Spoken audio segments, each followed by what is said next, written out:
Today's episode, we're looking at WordPress's new developer blog. How's Divi doing? I saw a video the other day that asks, is Divi dead? Don't tell Raquel that. Wordle for WordPress and a whole heck of a lot more coming right up on the WP Minute. Hi, this is Rob Howard, the publisher of Master WP. As you know, one of our missions is to bring lots of new voices into WordPress and tech. That's why we're excited to announce our new Master WP workshop library with the goal of helping WordPress fans become WordPress experts. We've got a lineup of live and recorded sessions coming up in fall 2022. Check it out at workshops.masterwp.com and use the code WPMinute10 to get 10% off your registration. We'll see you there. We're back with some long-form news today in place of what normally comes out, which is the Wednesday. I call it the Wednesday script. For most people listening, now watching, it's the Wednesday news at the WP Minute. It's your favorite 5 minutes of WordPress news. Every Wednesday, I'm joined today by the WP Minute's editor, Eric Karkovac. Eric, welcome back. Welcome to the new show. Welcome back to the old show all at the same time. This video thing's freaking me out. I can't wait to see the results. And thank you for having me, by the way. He's saying that because we're using a new tool today. I'm not going to mention the name because we're constantly trying new things. And the video quality degrades when recording. So I just see a bunch of pixels when I look at Eric. Maybe he's seeing the same thing. But we're going to break down some of the top WordPress news that we've seen. Eric, let's start with this WordPress blog for developers. I feel like it's always been there, but not really. What's the difference? Yeah, so previously for developers, if you wanted to find out information on new features or coming changes, you'd have to really dig through the Make WordPress blogs, and there are various ones for different teams and departments. This kind of centralizes what they're doing now. Information that is geared directly toward developers. Here's what's happening. Here's the latest change. Hey, theme authors, you may want to take a look at this or that's coming out in the next version, along with looks like some tutorials as well. It's nice to see because I think that's been one of the things lacking with WordPress is good communication developers. We kind of need the folks who are building our themes and plugins to have the latest information on what's happening and how they can best create their products. We pull in a lot of Make news into the WP Minute. And maybe I'm just so used to it now. There's like those 6 or 7 blocks that you go and you see like community, design, development, accessibility, marketing. I think there's obviously a couple others, documentation. And it's always been something that I've been able to navigate, but I can certainly see this moving in the right direction. It looks nice. That's my 2 cents. Like I like the design and the readability of the whole thing. That's really cool. And it's slotted under the top navigation or the parent navigation of Learn. I think like this is .org's attempt. I kind of know that this is .org's attempt to sort of blanket the larger WordPress community to come here and say, hey, look, you can learn here too. Like it's not just dig through the docs, but you can learn because somebody's going to write and craft a well-written educational post. Exactly. And I think that's going to be beneficial for everybody. But just as someone who builds websites, I can look at this and, automatically get a feel for what's coming and what I need to know about new versions and things like that. Whereas before, digging through those documentation files was just very painful. And it's often up to the community at large to kind of spread the word about these things. WordPress really should be offering a little bit more of its own original content as well. So this has been good to see. The next article we want to draw attention to is Divi 5.0 sort of, I'm going to distill it down to sort of rebuilding itself using Gutenberg. Divi's been around since forever. It's certainly one of those things like all page builders go through, except for maybe Beaver Builder, where you see yourself live long enough in this ecosystem, you become the enemy. And I think like a lot of page builders go through this. Gutenberg actually just came out of the gate as the enemy. And now I think people have sort of warmed up to it. So it took like the inverse approach. But Divi's certainly been around forever. It's good to see that. Look, I'm happy. And Raquel, who's on our team, works for Elegant Themes. She does community for Elegant Themes and a whole bunch of other stuff. So one, I'm happy that she's working at a place that's reinvesting in technology. I'm happy that Divi, I'm happy that Elementor, Divi, Beaver Builder, look, I love it that all of these plugins are still in existence, because you don't want one solution in this market. You want many solutions. Say what you want about any page builder. If you're surviving in this space, you're getting a standing ovation from me. What are any thoughts from you on rebuilding and sort of taking a more Gutenberg approach to Divi?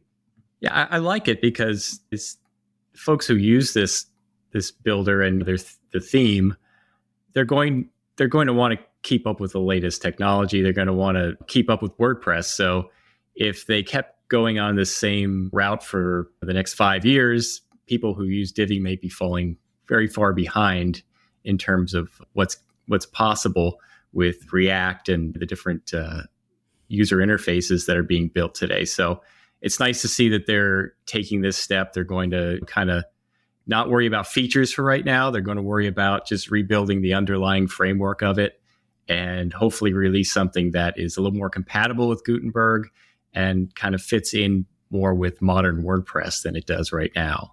If you go to the Tavern, Sarah wrote it up, like they show the chart of Divi's growth, or just see what this says, Divi usage statistics. And I tell you, up and to the right, all the way up until what looks like April 2021, it took a minor dip in usage, but man, it's still a hugely prominent piece of software, and you shouldn't discount it. I was looking at, I haven't heard much from the Beaver Builder guys. I was really friendly with them. I hope I still am friendly with them, but it's great to see that they're still out there. And I think that's the type of software that's going to survive, is the one that is supporting its customer base, is not always trying to chase the shiny object, which is super hard in the tech landscape like this, and of which Gutenberg just changing and full site editing, WordPress changing all the time. Again, I'm happy to see these pieces of software surviving and continuing to thrive in this crazy landscape. I was going to say, you said that the growth has kind of flattened a bit, but yeah, I mean, there's still over 2 million live websites, according to the article, that are using it, nearly 2.5 million. So it's out there, and there are a whole lot of sites that depend on it. So we need it to make sure that it's evolving along with what, customers are going to want. Good to see. Yeah. WordPress 6.1 retires default site tagline in favor of empty string. Does Hello Dolly still get shipped with WordPress? It does. Is that still in? Oh, God, get it out. Just get it out of here. Doesn't really have a whole massive impact on me. Is there anything that you see that this really changes for people, or is this sort of just like one of these little quips that come and go?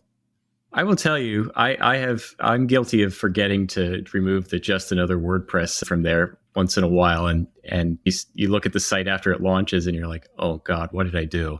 So this just saves a little bit of time. It's one of those things that developers have always had to double check for. So I'm glad they've finally removed it, so to speak. They actually added it back as placeholder text. So it's actually a blank line, but you still see the words there. So it kind of brings back a little bit of nostalgia for what was. I think for me, like one of the things that, as someone who produces a few WordPress podcasts, now what we have to all realize is there's the phrase WordPress podcasts can go in many different directions when it comes to putting it into a search engine. Right? A user might be looking how to start a podcast on WordPress, which is largely what people are looking for. And then there are the few people, like those watching and listening, who actually want to listen and tune into a WordPress podcast. And the challenge with that phrase is, and maybe this actually helps me in the long run, is that Google scoops up so many random WordPress websites that have a podcast in the title or a blog post about it, and it serves it up because, again, the nature of WordPress has this RSS for you can put /RSS on anything, right? A category, a tag, the homepage, archive pages, and Google just finds random sites with podcasts and an RSS feed and says, oh, this is the WordPress podcast you were looking for. It's like, no, I was looking for the WP Minute. And I'm hoping maybe this is a slight boon to my search woes, not being able to find real WordPress podcasts. I don't know. Time will tell. You got this other link. This was amazing. I really I don't want to put the cart before the horse. I think that's how the saying goes. This post that Mike McAllister did about a decentralized platform, social media network, powered by all these little WordPress sites that connect up to it is something that I was like, yes, this OpenPress thing is what he calls it. It's really just in a, what do you call it? Like just not even a design phase. It's just a idea phase, right? This OpenPress, but sort of latching on to, well, the pending demise of Twitter, ActivityPub, RSS. I mean, this is stuff that I've been living it for over a decade with WordPress and with podcasting. This looks really cool. And I'd love to see something like this come to fruition. I'd actually wager that you'll probably see this happen sooner in core WordPress than a third-party developer. I don't know. What are your thoughts on this OpenPress concept? It actually reminds me of the old school web rings. You remember those? You'd put them on the bottom of your little GeoCities page, and it would take you to a random site that was somehow related. But I like this concept because we have this great publishing platform to basically express whatever we want to express. We have the ability to syndicate through RSS. Why not utilize that and allow other WordPress websites to subscribe, so to speak, to what we're writing? Basically, the concept here is, say we have a group of websites dedicated to WooCommerce snippets to help improve your online store. You could actually install this conceptual plugin, OpenPress, and the content you would write would be syndicated and and other websites would be able to subscribe to what you're writing. So on my site, I could have 5 articles about WooCommerce. Your site could subscribe to that and would also show those same 5 articles along with any others you subscribe to. Kind of a neat idea. I think it's something that would help get good quality content out there.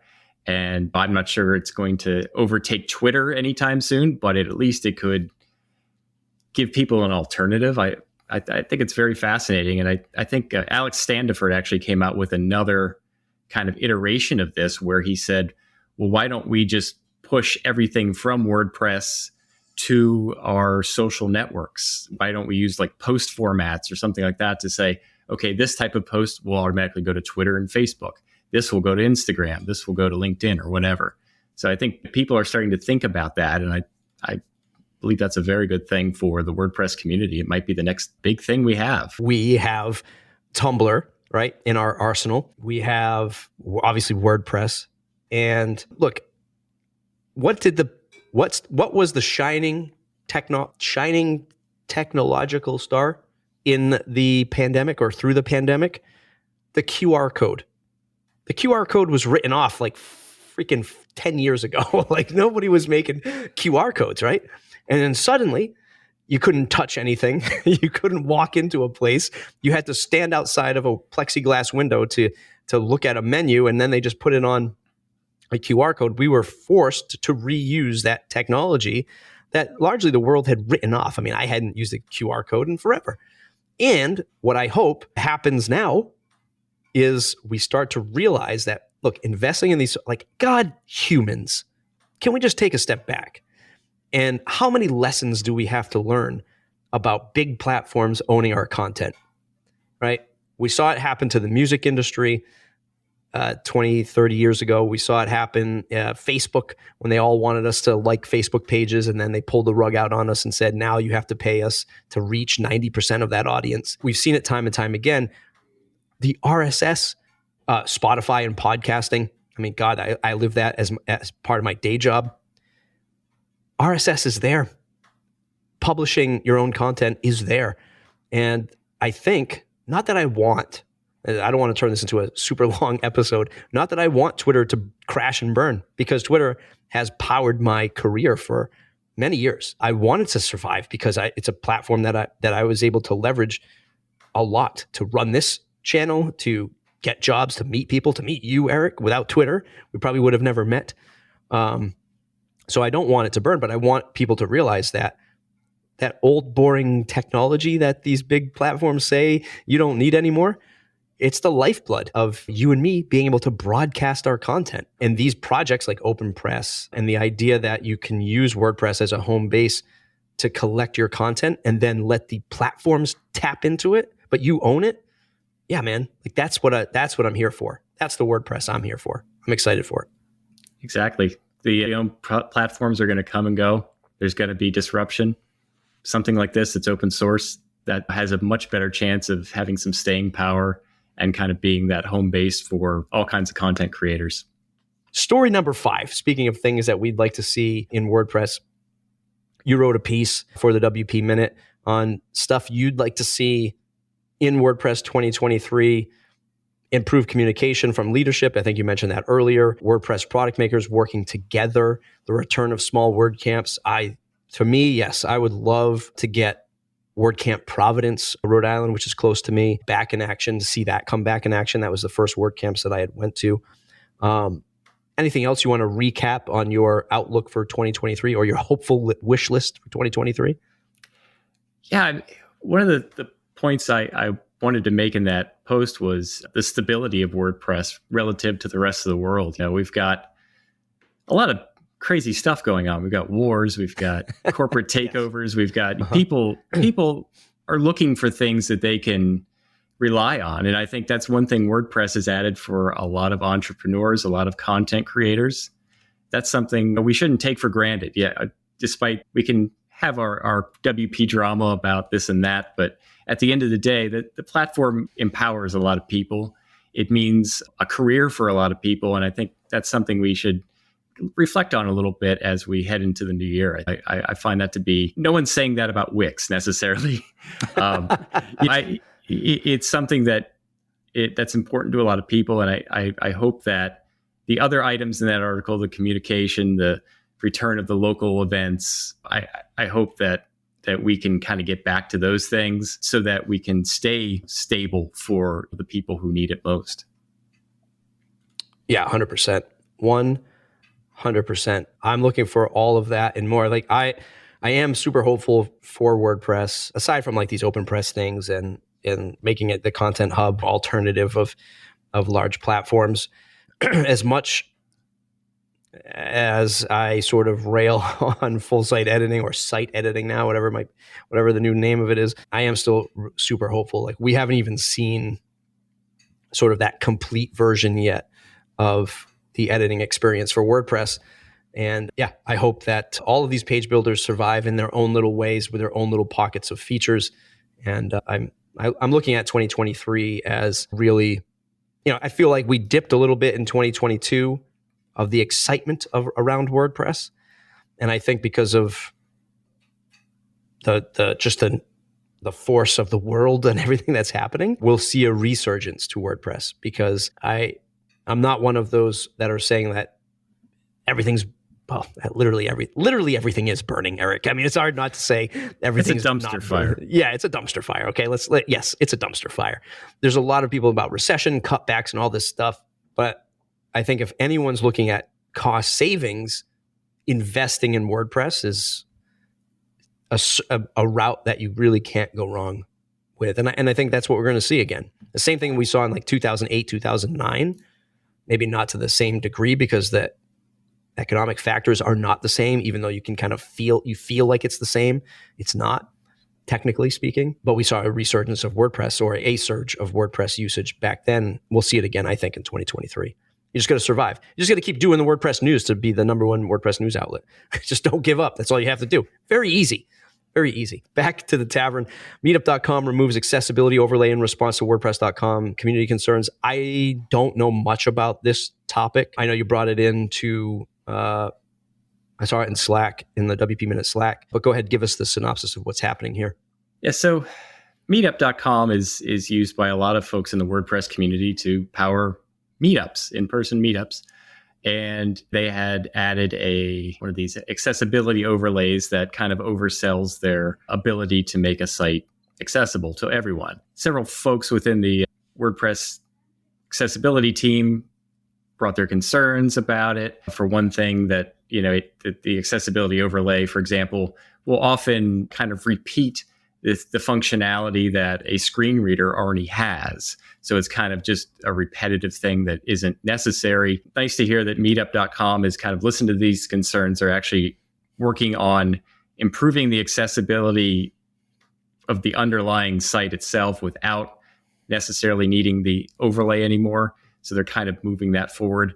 It's just good to see the community come together and kind of steer a longtime partner of the WordPress community kind of in the right direction here, because a lot of people think these overlays are just an automatic way to solve all of your accessibility problems.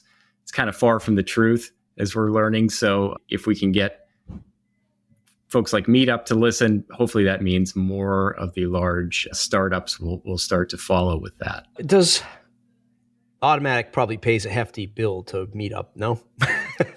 There's also that, maybe? I'm sure that has something to do with it. I'm sure there's some sort of financial arrangement there where they would listen to, them more than some others, but hey, they're listening. That's the point, right? They're like, yes, stop saying stuff like that, Matt. Stop being such a conspiracy theorist. Okay, I will. Story number 7, wrapping up a fun one. There's a Wordle press in the works. Wordle. I never got into it. I don't know if you did or Not are. really. No. A fun little game, which I know an indie game designer made, and that's got scooped up by New York Times. Is about as much as I know about it. But now there's one that you can play with that's pulling in just WordPress technical terms, right? I mean, it's pulling in things like function names and I don't know, whatever you developers talk about, function names and tab spacing versus hitting the space bar in your editor. I don't know. WordPress, what is it? It's really about PHP functions. It's kind of a good way to test your knowledge if you're a developer. I will say that I failed it miserably the times I've tried it. It's very hard. It's basically you've got 4 text fields, one for each segment of the function, and it is an interesting challenge. It will give you some suggestions. It will give you some hints, but I think it's something fun for developers to try. And I know this is something that we see with other languages as well. Like there's always some sort of game around it, even when a new CSS feature comes out, and that's a great way to actually learn how things work. So it's kind of fun to see that it's been adopted into Wordle form. Wordle. Check it out. Links will be in the show notes if you want to check that out, thewpminute.com. You're now watching the WP Minute, I hope, at youtube.com/@WP Minute, youtube.com/@WP Minute. Bear with me while I repaint what was the Plug and Tut channel. We're now lighting this channel up for WordPress news, and we'll have more content on the YouTube channel as well, going back to product overviews, product tutorials, plugin tutorials, I should say, and some other fun video content that we have planned. As always, it's your favorite 5 minutes, except 25 minutes this week. It's your favorite 5 minutes of WordPress news every Wednesday. Be sure to subscribe, thewpminute.com/subscribe. If you want to become part of the weekly WordPress news, you want to support us, you want to give back, you want to take part in seeing how Eric puts the news together every single week right in our private Slack channel, head to thewpminute.com/support. Or if you're a WordPress agency looking to hire somebody or a WordPress product company, you want to get the word out, you can sponsor a classified listing. I got to think of a better term. I was thinking about this the other day, Eric. Is classified listing, is that like for the old people? Do the young kids know what classified listings are these days? Should I call it something else? Promo spot? I don't know what the hip term is for that these days. I grew up with newspapers, so classified makes perfect sense to me. But yeah, I hear you. Get a classified listing starting at $15 for the week. You can promote your product right in the WP Minute newsletter. Help support us keep the lights on. Follow WP Minute editor Eric Karkovac, Karks88 on Twitter if it still exists. Are you on Mastodon yet? I'm on there. I have not posted yet. That's probably how it's going to stay for a while. Yeah, just follow him on Twitter for now. It's not totally shut down. Karks88 on Twitter, at the WP Minute on Twitter. Thanks for watching, everybody. Thanks for listening, and we'll see you in the next episode.